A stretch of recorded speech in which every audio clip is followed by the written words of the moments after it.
আচ্ছা বলুন, ইসলামে কুকুর কুকুর পোষা বৈধ না অবৈধ? অবৈধ না, একেবারে অবৈধ নয়, একেবারে অবৈধ নয়।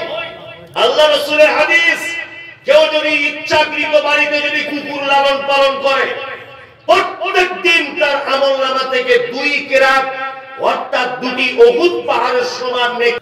এবার একটা কথা বলি, আচ্ছা দুনিয়াতে সম্মান বেশি কাদের? আলেমদের। আমি মাঝে সাথে অবাক হই, এই রাত জেগে জেগে জেগে জেগে মুরগি পুষে, মুরগি ডিম খায় হুজুর,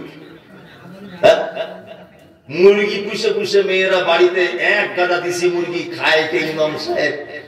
মনে মনে ভাবছে কি কম কপালের ব্যাপার,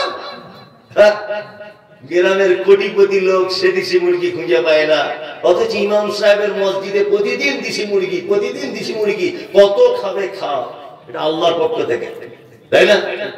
ও আপনার কোটি কোটি কোটি কোটি টাকা, আপনার গায়ে গন্ধ, আপনার পাশে যাওয়া যায় না।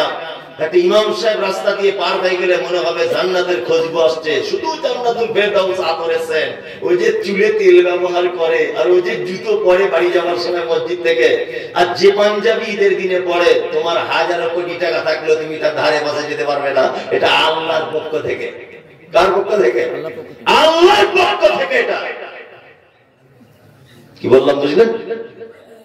এইবার একটা কথা আপনাদেরকে বলবো যে শিক্ষিত মানুষদের মর্যাদা কতটা। আচ্ছা বলুন, ইসলামে কুকুর কুকুর পোষা বৈধ না অবৈধ? অবৈধ না, একেবারে অবৈধ নয়, একেবারে অবৈধ নয়। আল্লাহ রাসূলের হাদিস, কেউ যদি ইচ্ছাকৃত বাড়িতে যদি কুকুর লালন পালন করে, প্রত্যেক দিন তার আমলনামা থেকে 2 কেরাত অর্থাৎ 2টি উহুদ পাহাড়ের সমান নেকি মাইনাস করে দেওয়া হবে প্রতিদিন।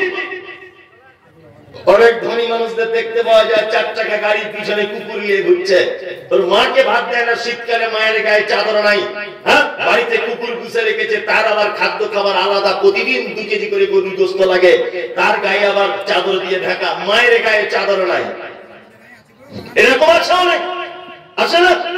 অনেক ধনী লোক যারা বাড়িতে অনেক কুকুর টুকুর পোষে না, ইচ্ছাকৃত কুকুর পুষলে ওর তো একই নেকি কম, প্রতিদিন 2টি উহুদ পাহাড়ের সমান নেকি তার মাইনাস করে দেওয়া হবে। কিন্তু প্রশিক্ষণ প্রাপ্ত কুকুর যদি হয়, যে ঘরের মুরগি কোনটা বোঝে, পরের মুরগি কোনটা বোঝে, বাড়ির লোককে দেখলে ডাকে না, পরের লোককে ডেকে কামড়াতে যায়।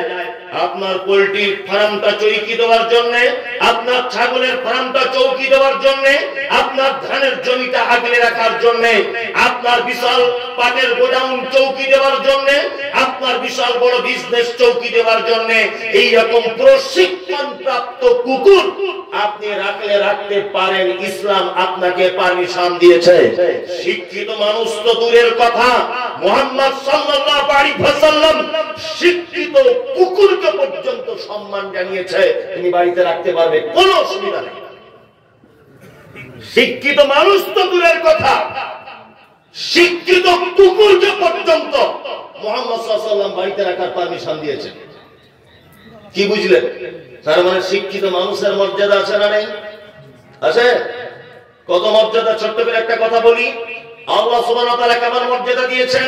ওয়া আল্লামা আদম আল আসমাআ কুল্লাহা সুম্মা আরাদাহুম আলাল মালাইকাতি ফাকালা আনবিউনি বিআসমাই হাউলাই ইন কুনতুম সাদিকিন। আল্লাহ, আদমকে আল্লাহ তৈরি করলেন, আদমকে তৈরি করার পর প্রতিটা জিনিসের নাম বলে দিলেন। এর নাম বহরমপুর, এর নাম সাঁওতা মাদ্রাসা, এর নাম গোকর্ণ, এটার নাম আম, এটার নাম জাম, এটার নাম আপেল, এটার নাম কলা, এর নাম লিচু, সব নাম বলে দিলেন। এইবার আল্লাহ ফেরেশতাদেরকে ডেকে বলছেন, ফেরেশতারা তোমরা এই এই জিনিসের নামগুলো বলতে পারবে? তখন ফেরেশতারা বলছে, আল্লাহ আমি তো বলতে পারবো না, যেটা আপনি বলেছেন অতটুকুই জানি, তাছাড়া আর জানি না। তখন আল্লাহ তাআলা আদমকে বলছে, আদম তুমি বলো এই নামগুলো। আদম আলাইহিস সালাম নামগুলো বলে দিলেন।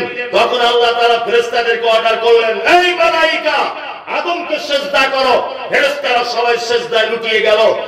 একজন সিজদা করল না, তার নাম মিস্টার ইবলিস। আবা ওয়াস্তাকবারা ওয়া কানা মিনাল কাফিরিন, সে অস্বীকারীদের অন্তর্ভুক্ত সে নিজে কাফের হয়ে গেল, অস্বীকারীদের দলভুক্ত হয়ে গেল। বলুন তো দেখি ফেরেশতা কিসের তৈরি? নূরের। আর আদম মাটির তৈরি। সিজদা কে কাকে করেছে? আদম। ফেরেশতা করেছে কাকে? আদমকে। কেন সিজদা করেছে? এই মুহূর্তের জন্য ফেরেশতাদের থেকে জ্ঞানী বেশি কে? আদম, তাই না? তার মানে বোঝা যায় জ্ঞানী মানুষদের মর্যাদা কি আছে। আমরা জ্ঞানী মানুষদের মর্যাদা দিই না। আমি মাঝে সাঝে অবাক হই যে আমাদের মুসলিমদের ভিতরে অনেক ভুল ত্রুটি রয়েছে, অনেক, শুধু মুসলিমদের জন্য নয়, মানে মানব সমাজে অনেক কিছু অন্যায় রয়েছে, আজও পর্যন্ত রয়েছে না। আমি অবাক হই, শিক্ষিত মানুষ আমাদের কাছে দাম পায় না। একটা দৃষ্টান্ত পেশ করছি আপনাকে, আমার দিকে ফিরুন। আমি একজন রিক্সা চালক। আমি কে? রিক্সা চালক। গন্ড মূর্খ, পচা মূর্খ, নাম লিখতে জানি না। আর আমার ডান দিকে যে ভাই বসে আছেন উনি একজন এমবিবিএস, এলাকার একজন সাহিত্যিক, বিশাল পণ্ডিত মানুষ। আমরা কেমন শিক্ষিত মর্যাদা দিয়েছি সেটা বলছি না। আমরা দুজনে ভোটে দাঁড়িয়েছি এবারে, বুঝলেন? দুজনে। আমি দাঁড়িয়েছি ধরে নেন তৃণমূল থেকে, আর এই ভাই দাঁড়িয়েছি নির্দল থেকে, বুঝলেন? আচ্ছা বলুন তো, আজকে ভোট হয়ে গেল, কালকে রেজাল্ট আউট হবে। বলুন তো জেতার সম্ভাবনা বেশি কার? সত্যিটা বলি আমার। রানিং পার্টি আবার ভোট পাচ্ছে এখন মানুষ, ভোট আমাকেই দেবে। আমি কোন রাজনৈতিক বিরোধিতা করছি না, জাস্ট বোঝানোর জন্য। তাহলে আমি জিতে গেল, আমি কে? পচা মূর্খ, তাই না? আমাকে জিতিয়ে দিল, আমি আবার দিল্লির পার্লামেন্টে গেলাম, এমপি হয়ে গেলাম আর কি দিল্লির পার্লামেন্টে। দিল্লির পার্লামেন্টে পাস হচ্ছে, সাঁওতা মাদ্রাসা বুলডোজার দিয়ে ভাঙা হবে আগামী 23 তারিখ। ওটা ভেঙে দিতে হবে। সমস্ত এমপিরা সব সই করছে। আমি তো ইংরেজি বুঝি না, আমিও তলায় সই করে দিয়েছি মমতাজুল ইসলাম, বুঝলেন? সকালবেলা তো আনন্দবাজার পত্রিকায় ছেপেছে, আপনারা সবাই চেক করছেন, দেখি তো মাদ্রাসা ভাঙার পক্ষে কারা কারা। তখন দেখতে পাচ্ছেন তলায় আছে মমতাজুল ইসলাম। 10 সালাকে মাস সালাকে রাস্তা অবরোধ করো, বাড়ি ভাঙচুর করো, ভাবি যাবে অমুক তমুক, মুসলমান হয়ে মাদ্রাসা ভাঙার ব্যাপারে সই করে। আচ্ছা বলুন তো, আমি সই করেছি, এর জন্য দোষ কার বেশি? তুমি আমার মতো গরুকে ওখানে পাঠানোর সুযোগ করলে কেন? আমার মতো গরু, আমার মতো অশিক্ষিত পচা মূর্খকে তুমি ওইখানে পর্যন্ত পাঠালে কেন? গণতন্ত্র দেশ, ভোট দেওয়ার আপনার অধিকার আছে। তাই বলে ভোট দেওয়ার আগে আপনাকে একবার যাচাই করতে হবে যে লোকটাকে আপনি ভোট দিচ্ছেন, এই লোকটা আদৌ আমার কমিউনিটির জন্য কোনো ভালো কাজ করবে কিনা। আমি এই কংগ্রেস করি বলে আমার 14 পুরুষ করে এসেছে বলে আমি করব, আমি তৃণমূল করে এসেছে 14 পুরুষ তাই আমি করব, বামপন্থী 14 পুরুষ করে এসেছে তাই আমি করব। এটা কখনো শিক্ষিত জ্ঞানী মানুষদের পরিচয় হতে পারে না। জ্ঞানী মানুষ সেই যে ভোটের সুইচ টেপার আগে একবার ভাববে যে এই লোকটা আমার জাতির কোন উপকার করবে কিনা, এই লোকটা বহরমপুরের ডেভেলপ করবে কিনা, এই লোকটা শিক্ষিত মানুষ কিনা। শিক্ষিত মানুষকে ভোটে জেতালে কিছু কাজ না পেলেও একটু উপকার হবে, অন্তত পক্ষে বিশৃঙ্খলা করবে না। শিক্ষিত মানুষের সঙ্গে বন্ধু করলে কত উপকার, একটা কথা বলি, মূর্খ লোকের সঙ্গে বন্ধু করলে ক্ষতি কত, আর শিক্ষিত মানুষের সঙ্গে বন্ধু করলে উপকার কত, একটা ছোট জিনিস বলি। আমরা দুজন খুব বন্ধু, ও খুব শিক্ষিত, আমি মূর্খ, কোন একটা কারণে দুজনের মারপিট হচ্ছে। আমার তো জ্ঞান নেই যে কোনখানে মারলেও বাঁচবে আর কোনখানে মারলে মরবে, জ্ঞান আছে না? আমি কি করলাম, লাঞ্চ একটা ঘুষি মেরে দিলাম, ও ছটপট ছটপট করে লুটিয়ে পড়ে মারা গেল।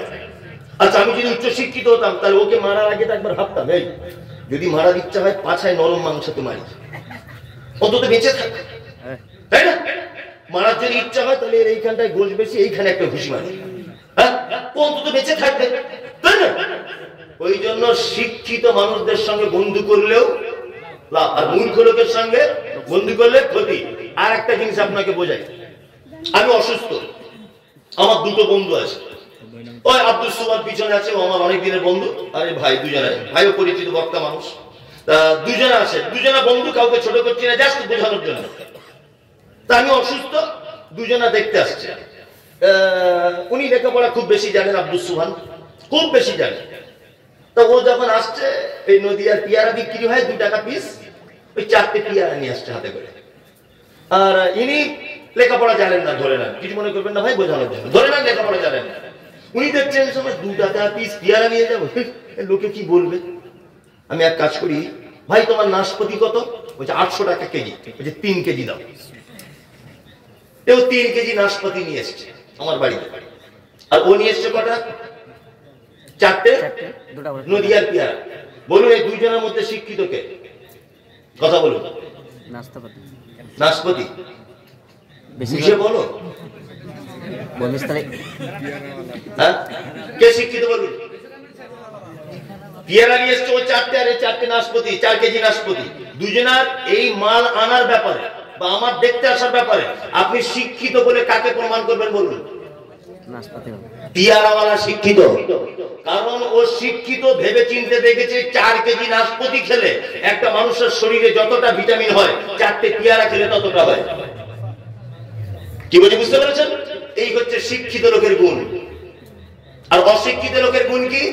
3 কেজি আপেল নেন, 2 কেজি নাশপাতি নেন, আর 4 কেজি বেদানা নিয়ে নেন।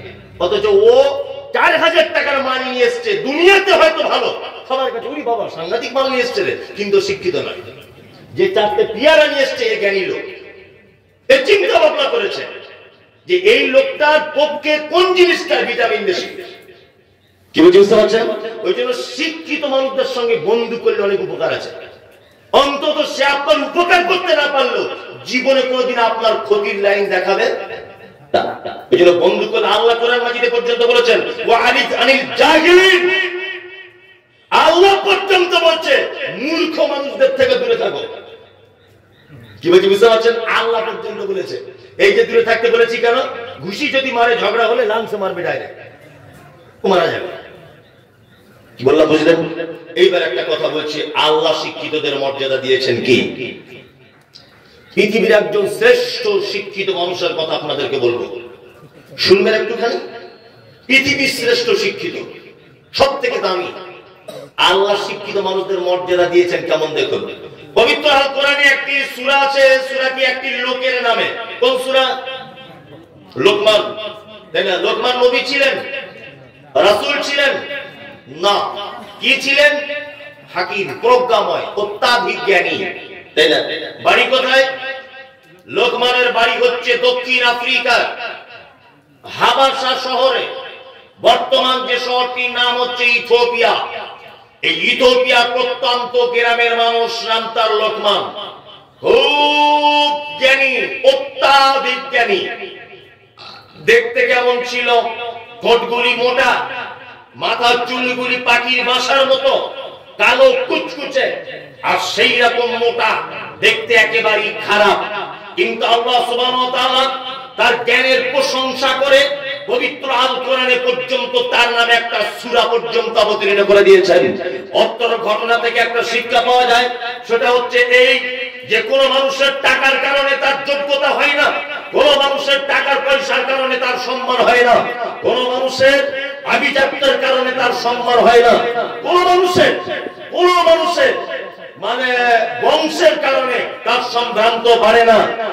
আল্লাহ তাআলার নিকটে শিক্ষিত মানুষদের এত গুণ যে আল্লাহ শিক্ষিত, কালো কুচকুচে, ঠোঁট মোটা, পাখির বাসার মতো মাথায় চুল, এইরকম একজন মানুষের নাম পবিত্র আল কোরআনে একটি সূরা পর্যন্ত অবতীর্ণ করে দিয়েছেন। সুবহানাল্লাহ। লোকমান হাকিম কেমন জ্ঞানী ছিল? ছোট্ট একটি কথা বললে আপনি বুঝতে পেরে যাবেন। কথা হচ্ছে এই, লোকমান হাকিম ছোটতে তিনি কি করতেন? ফার্নিচারের মিস্ত্রি ছিলেন। তাফসীর ইবনে কাসির খুলে দেখবেন, আমি যে কথা বলছি এই কথাটাই লেখা আছে। আর ছোটতে তিনি বকরি চড়াতেন অপর মালিকে। একদিন মালিক লোকমানকে ডেকে বলছে, লোকমান, বাড়িতে আজকে কি রান্না হয়েছে বলো তো? লোকমান বলছে বকরি। মালিক তখন বলছে, বকরির দেহের 2টি নিকৃষ্ট অঙ্গ আমাকে দাও। লোকমান রান্না করার পরে প্লেটে করে দিলেন হৃৎপিণ্ড আর জিহ্বা। একটা ছাগল বা বকরির দেহের সবথেকে নিকৃষ্ট কি? জিহ্বা, হৃৎপিণ্ড। আবার কিছুদিন পর মালিক বলছে, লোকমান, আজকে বাড়িতে কি রান্না হয়েছে বলো? লোকমান তখন বলছে, আজকেও বকরি। তখন মালিক বলছে আজকে উৎকৃষ্ট দুটি অঙ্গ আমাদেরকে দাও।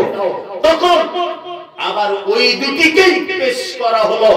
তখন মালিক বলছে লোকমান, আগের দিনে এই দুটো নিকৃষ্ট বললে, আজকে আবার এই দুটোকে উৎকৃষ্ট বলছো, কারণ কি? তখন লোকমান বলছে, চাহাবো না যে মানুষের এই জায়গাটা ভালো আর এই জায়গাটা ভালো, সেই মানুষটা ভালো। যে মানুষের এই জায়গাটা খারাপ আর এই জায়গাটা খারাপ, ওই লোকটা একেবারেই খারাপ। আমাদের সমাজে কিছু মানুষ আছে না, সামনে আসসালামু আলাইকুম হুজুর কেমন আছেন, পিছনে বাঁশ নিয়ে দাঁড়িয়ে আছে, আছে না? কি বলছি বুঝতে পারছেন? এরকম লোক আছে সামনে, আসসালামু আলাইকুম। আপনি ইমাম সাহেব তো আমাদের বড় মসজিদের, মাশাআল্লাহ আপনার কোরআন তেলাওয়াত কি সুন্দর। আপনার মতো লোক হয় না, আগে অনেক ইমাম দেখেছি, আপনার মতো ভদ্র লোক দেখিনি। খুব প্রশংসা করে দিল। ইমাম সাহেবের ছেলে পাতলা পায়খানা হচ্ছিল, ও কাউকে বলার টাইম পায়নি, তাড়াতাড়ি মোটরসাইকেলে বাড়ি চলে গেছে। যে লোকটা প্রশংসা করেছে একটু আগে, ও এসে বলছে ইমাম সাহেব কই, বলছে বাড়ি চলে গেছে। এইটাই তো দোষ, একে বেশি দিন রাখা যাবে না, চেঞ্জ করে দিলে হয় না। তার মানে কি, মুখে একরকম আর এখানে আর এক রকম, এ আর এক কোয়ালিটির মুনাফিক। কি বলছি বুঝতে পারছি? আর এক কোয়ালিটি কি? মুনাফিক। লোকমান হাকিম আল্লাহ সুবহানাহু ওয়া তাআলা তার ছেলের উপদেশগুলিকে, উনি তার ছেলেকে যে উপদেশ দিয়েছিলেন, সে উপদেশগুলিকে এত বেশি পছন্দ করেছিলেন যে পবিত্র আল কোরআনের মধ্যে লিপিবদ্ধ করেছেন। সুবহানাল্লাহ, সুবহানাল্লাহ।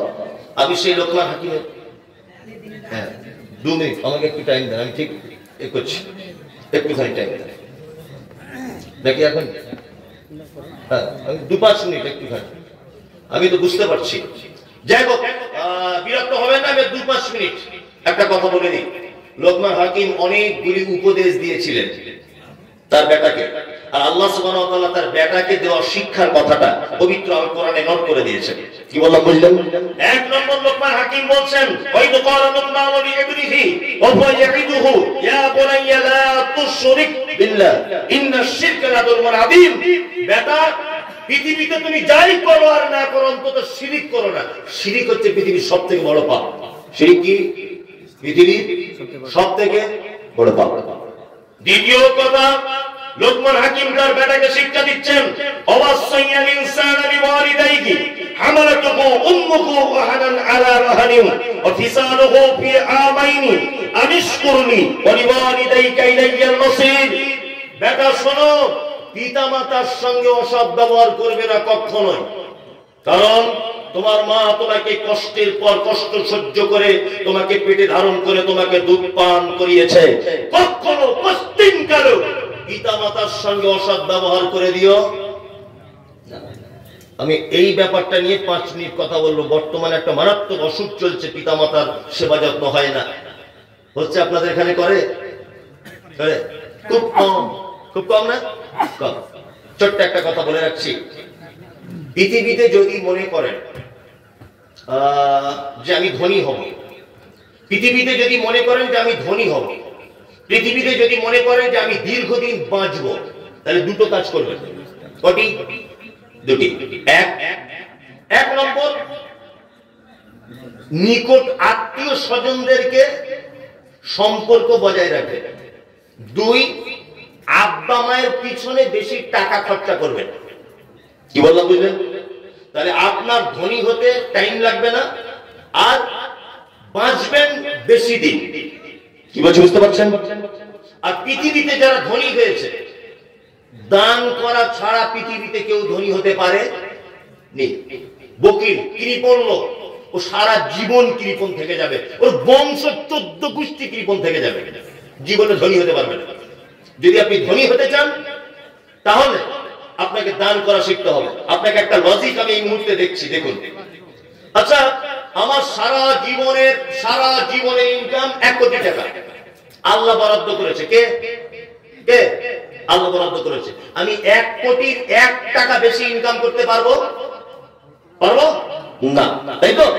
এইবার আল্লাহর নবী সাল্লাল্লাহু আলাইহি ওয়াসাল্লাম তিনি বলছেন, আল্লাহ কোরআনে বলছেন কি, মাসালুল লাযিনা ইউনফিকুনা আমওয়ালাহুম, আল্লাহ তাআলা বলছেন যারা আমার রাস্তাতে দান করে, আমার রাস্তাতে দান করে, তাদের উদাহরণ ঠিক এই রকম একটা ধান যেমন ফেলে দিলে তার থেকে বীজ হয়, ওই বীজটাতে যেমন একটা ধানের মাধ্যমে আরো 100টা ধান হয়, ঠিক তেমন 1 টাকা দান করলে আমি ওই রকম 100 টাকা বাড়িয়ে দিই। তাহলে 1 কোটি টাকা যদি আপনার কাছে থাকে, আপনি যদি 1000 টাকা দান করেন, তাহলে বলুন তো কত হাজার টাকা বাড়িয়ে দিবে আল্লাহ? হ্যাঁ, 100,000, মানে 1 লাখ টাকা দিলে 1 লাখ আরো দিবে কে? 10 লাখ দিবে কে? 1 লাখ দান করলে 1 কোটি দিবে কে? আল্লাহ। তার মানে আপনি যতক্ষণ না পর্যন্ত আল্লাহকে মান না দিচ্ছেন, আল্লাহ ততক্ষণ আপনাকে দিবেন। তার মানে পৃথিবীতে আপনি জীবনে ধনী হতে পারবেন না। কি বললাম বুঝলেন? আর পিতা মাতা, এই ব্যাপারটা খুব জটিল ও কঠিন। আপনাদের এলাকায় একটা লোকের 4 বেটা, আব্বা বুড়ো হয়ে গেছে, মা বুড়ি হয়ে গেছে। কেমন করে খেতে দেয় ছেলেরা মায়েদের?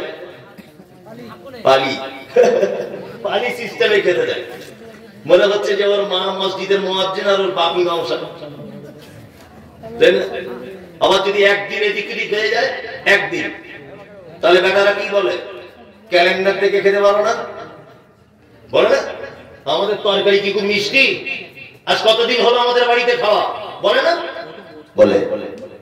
এবার একটা কথা বলে দিই, আপনারা 4 ভাই, 4 জন বাইরে কাজ করেন, 4 জন। আপনার আব্বার বয়স 85 বছর, মায়ের বয়স 80 বছর। ঈদের 1 সপ্তাহ আগে 4 জন বাড়ি আসছেন দিল্লি থেকে কাজ করে। 1 সপ্তাহ আগে আপনার স্ত্রীকে ফোন করে বলছেন, হ্যালো হ্যালো, হ্যাঁ বাড়ি যাচ্ছি, তোমার জন্য কিছু নিয়ে যেতে হবে। ওর স্ত্রী তখন বলছে, লাল টুকটুকে একটা বেনারসি শাড়ি আনবে, মেয়ের জন্য জামা, ছেলের জন্য প্যান্ট, আর মনে করে আমার বোনের জন্য 2টো শাড়ি কিনে আনবে। মানে ও শাড়ির কথা বলছে। দিল্লি থেকে সব কেনাকাটা হয়েছে। ওর স্ত্রী আবার ফোন করে বলছে, হ্যালো শোনো, শাড়ির সঙ্গে ব্লাউজ ম্যাচিং করে আনবে। লোকটা তখন বলছে, আচ্ছা আচ্ছা ঠিক আছে, তুমি একটু রাখো, আমি মায়ের জন্য একটা শাড়ি পছন্দ করছি আর আব্বার জন্য একটা লুঙ্গি। এই কথা শুনে ওর স্ত্রী তখন বলছে, কেন প্রতি বছর তুমি তোমার আপনাকে শাড়ি জামা কাপড় দিতে যাবে কেন? তোমার আর 3টে ভাই চোখে দেখতে পায় না? বাড়ি চলে এসো। বাড়ি চলে এসছে। ঈদের দিন মসজিদের মাইকে তাকবীর হয় না, আল্লাহু আকবার আল্লাহু আকবার, লা ইলাহা ইল্লাল্লাহ, আল্লাহু আকবার আল্লাহু আকবার, ওয়ালিল্লাহিল হামদ। তাকবীর হয় না? 4 বেটা বাড়ি এসছে জামা কাপড় কিনতে দিল্লি থেকে। সবাই ঈদগাহে চলে যাচ্ছে।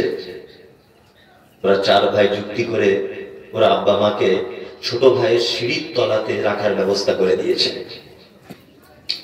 সবাই যখন চলে গেল, তোমার মা মশারির ভিতরে পেচ্ছাপ পায়খানা করা কাপড় লেপটিয়ে তোমার আব্বাকে ডেকে বলছে, আশরাফুলের আব্বা একটু ঈদগাহে যাবে না? বছরে একবার ঈদ, একবার যাও। তখন তোমার আব্বা চোখের পানি ফেলছে আর বলছে, কি করে যাব? কেউ তো নিয়ে যাবার নেই, নতুন জামাও নেই। তোমার মা তখন আস্তে আস্তে করে হামাগুড়ি দিয়ে এসে তোমার বড় বোনেদের দেওয়া একটি লুঙ্গি আর পাঞ্জাবি গত বছরকার ছিল, ওটা বাক্স থেকে বার করে তোমার আব্বার গায়ে কোন রকম করে পরিয়ে দিয়ে বলেছে, যাও একটু ঈদগাহে যাও, বছরে একবার, আর হয়তো জীবনেও যেতে পারবে না। তোমার আব্বা লাঠি নিয়ে আস্তে আস্তে আস্তে আস্তে করে ঈদগাহ পর্যন্ত পৌঁছে গেল। তোমার আব্বা ঈদগাহে যাবার পর নামাজ শেষ, সবাই বাড়ি চলে এলো। তোমার আব্বা লাঠি নিয়ে আস্তে আস্তে আস্তে আস্তে করে এসে তোমাদের মেন গেটের সামনে বসে আছে দুপুর 2টো পর্যন্ত। বাড়িতে পোলাও, মিষ্টি, মিহিদানা, লুচি, ঘুগনি, পরোটা, কত কিছু খাওয়া দাওয়া। দুপুর 2টো পর্যন্ত 4টে বৌমা একবারও কেউ খোঁজ নিল না শাশুড়ির কি অবস্থা, শ্বশুরের কি অবস্থা। কেন এ সমাজ? কেন এ সমাজ?